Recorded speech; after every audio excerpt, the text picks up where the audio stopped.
Voltamos para o segundo bloco do programa Polêmica. Para você que ligou a TV agora, estamos aqui com o pastor Vanderly, o vereador Vanderly. Pastor, agora, no primeiro bloco, o senhor contou para a gente uma bela história, né? De crescimento, de renascimento. E agora o senhor fala como é que foi o segundo momento, o momento que está experimentando a política. Como é que foi o convite, de onde isso surgiu e como é que o senhor está vendo esse momento importante na sua vida? Então, aí houve um período em que a direção achou por bem que eu fosse ajudar na área da política, né? E eu fui receber o convite, né? Eu confesso que na época foi um pouco difícil, mas na nossa linguagem, a partir do momento que você resolve abrir mão da sua vontade para fazer a vontade de Deus, e nós sabemos que a vontade de Deus é fazer o bem ao próximo, né, independente da religião, né? Então, eu, a princípio, relutei, poxa, meu Deus, eu abri mão dos meus sonhos de ficar rico para poder servir o Senhor e tal, e de repente a gente vai para a política. A impressão que deu é que eu estava saindo da obra, né? Mas depois eu... Mas quem fez o convite formal ao senhor? Foi um bispo Guaraci, né? E fez o convite, né? E aí, até que eu, buscando a Deus, poxa, por quê? E veio aquela resposta dentro do meu coração, vem cá, você quer fazer a sua ou a minha vontade? Aí a ficha caiu, né? É muito importante a gente aprender a ouvir a voz de Deus, né? Não apenas ler a Bíblia, mas ouvir a voz de Deus. E como se ouve a voz de Deus, pastor? Quando você procura viver uma vida de acordo com a vontade de Deus, né? Que é a vida cristã, a vida de renúncia, né? Você abre mão, a nossa vontade,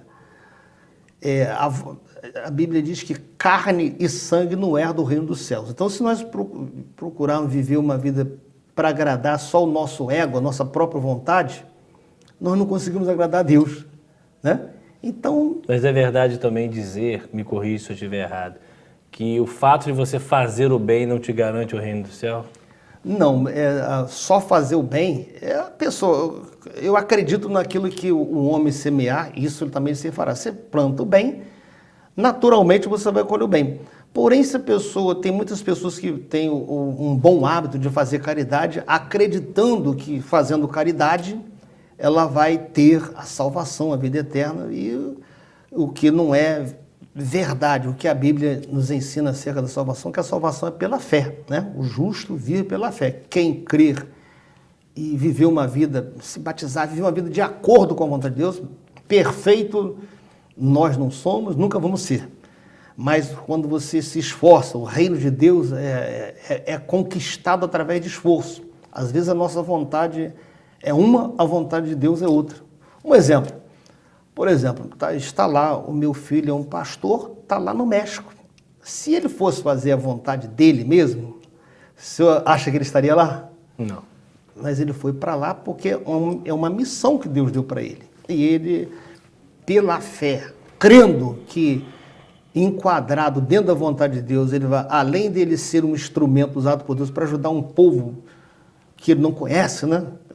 Muitas pessoas sofrendo, ele está dentro da vontade de Deus. E através dessa fé, nós acreditamos que temos a nossa salvação.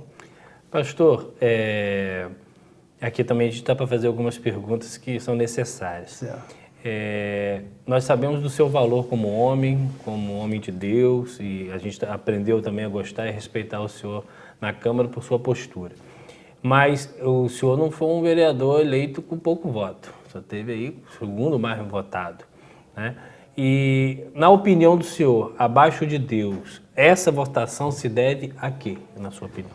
Essa votação, eu não tenho dúvida de que, acima de tudo, Deus colocou as mãos. Mas nós, que viemos aqui para Campos há mais de 6 anos, e nesse período nós rodamos campos de ponta a ponta, ajudando, né? Ajudando pessoas no trabalho espiritual, pessoas que talvez muitas pessoas não acreditam, mas pessoas que tinham problemas como o meu, que pensavam em suicídio, nós ajudamos.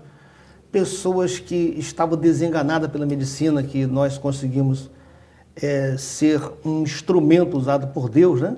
Não que quando nós precisamos, nós recorremos à medicina, mas tem certos tipos de problemas que só de convir conosco que são problemas que estão acima da capacidade humana. E quando o problema é dessa natureza, problema de ordem espiritual, então só o advogado dos advogados, só o médico dos médicos pode resolver. Então, morria alguém, a gente ia lá dar uma palavra de consolo. Muitos ali. votos, então, muitos votos pela gratidão, né? E também nós, com a nossa equipe, fomos para as ruas, de porta em porta, de casa em casa, né? E falando com respeito ao trabalho, ao nosso trabalho. Pastor, essa pergunta aqui eu faço a todos os amigos vereadores que vêm aqui. Um momento marcante positivo e um momento marcante negativo da campanha. Positivo ou negativo? Bom, se é que eles existem, né? O positivo foi que nós alcançamos o nosso objetivo, né? E apesar, sem falsa modéstia, talvez por inexperiência, mas pelo trabalho que nós realizamos, nós esperávamos uma votação bem maior. Né? Tu teve quantos votos? 5.256 votos, né? Então a gente esperava uma votação muito maior. Mas, como o senhor sabe, né? O senhor acabou de falar agora há pouco aí, a eleição municipal é um candidato em cada esquina, né? E é difícil. Então foi bom. E negativo é que às vezes a gente fica chateado porque, por mais, eu sei que a gente procura proceder de uma maneira que a gente possa ser mais útil. A gente gostaria de ser mais útil, mas há um limite, né? A gente não consegue, nós não temos condição de fazer aquilo que a gente gostaria de fazer, que é ajudar mais pessoas. Pastor, tem outra curiosidade que eu tenho certeza que é minha também. Nós tivemos, a Câmara tem uma tradição aí, não tão distante, mas antes nós tivemos um padre que teve 7 mandatos, me esqueci, o Padre Rosário, né? E tivemos agora uma sequência também de pastores, tivemos o Vieira Reis, tivemos depois o assessor do Vieira Reis, que é o Davidson Miranda, e agora temos o senhor. Mas nenhum deles optaram por uma reeleição. Isso é uma vontade, é uma escolha interna, privativa do vereador, ou isso é uma orientação da igreja? É como eu acabei de falar agora há pouco. Nós, a vida de um servo de Deus, eu estou como vereador, mas eu sou um homem de Deus, um pastor, um servo de Deus, então nós não temos vontade própria. Estamos para servir. De repente, a direção da igreja fala, olha, agora nós estamos precisando que o senhor venha para essa área, trabalhar nessa área, ou dirigir uma região, uma igreja, um estado, um país. Então, eis-me aqui. Então, nós não temos vontade própria, né? E o que vier, nós acreditamos que veio de Deus, e vindo de Deus a gente procura fazer, dar o nosso melhor, né? Dentro daquilo que a gente faz. E como é que tem sido a convivência na Câmara, a experiência, não só das sessões, mas dos bastidores, das reuniões, da dificuldade ou não de poder ajudar? Como é que tem sido essa experiência de um ano, um ano e pouquinho, né, como vereador? Bom, felizmente a gente tem tido um bom relacionamento ali. Para quem não sabe, eu e o pastor Vanderlei somos vizinhos de sala, né? Somos vizinhos de sala. Estou muito bem acompanhado ali. Eu também. Muito bom. Mas, graças a Deus, nós temos tido um bom relacionamento ali, tanto com os vereadores ali, como também com os funcionários, com os assessores. Tem sido uma experiência boa. E o plenário? Como é que o senhor vê as sessões? Qual a leitura que o senhor faz daquele trabalho? Você acha que a Câmara hoje está um pouco melhor do que a anterior? Qual é a visão que o senhor tem de trabalho? Eu penso que muitos projetos que às vezes são levados ali para uma votação, muitos debates ali, no meu ponto de vista, eu acho que a gente poderia ser mais objetivo, né? Às vezes a gente fica, vamos dizer, remoendo prolixo demais. Ali, vai e volta, vai e volta, vai e volta, né? Um assunto que poderia resolver no máximo em 40 minutos, às vezes costuma levar 2, 3 horas. Cansa um pouquinho, né? Cansa um pouquinho, né? Pastor, teve um momento lá muito bonito, muito interessante. Nós tivemos alguns embates um pouco quentes lá na Câmara e teve uma dessas sessões, não me recordo qual era o tema, né, que estava sendo abordado, mas o senhor, de modo do outro, chamou a turma no eixo e pediu que todos fizessem uma oração em plenário. É importante estar colocando essa questão da religião dentro da política, porque o que a gente olha da política hoje, infelizmente, ela tem uma má fama, né? Eu sempre digo que eu estou nesse cargo em um momento muito difícil. Muito.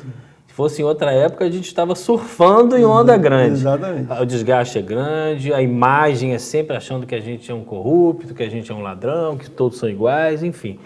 Mas há uma necessidade da inserção da religião, da fé, para tentar dar um outro brilho ao cargo de política?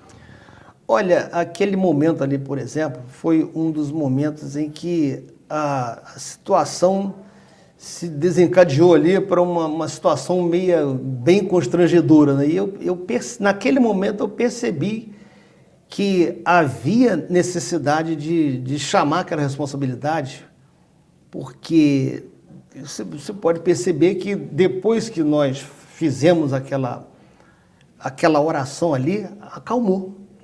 Né? Então eu percebi que ali havia uma influência maligna que, se não houvesse aquela intervenção, que eu acredito que foi divina, poderia ter acontecido alguma coisa desagradável ali, entendeu?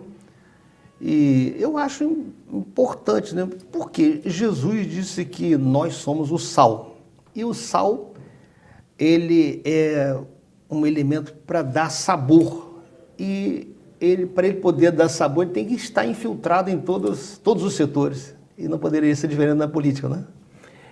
Se alguém perguntasse se o senhor gosta de ser vereador, o senhor diria o quê e qual seria a resposta completa disso?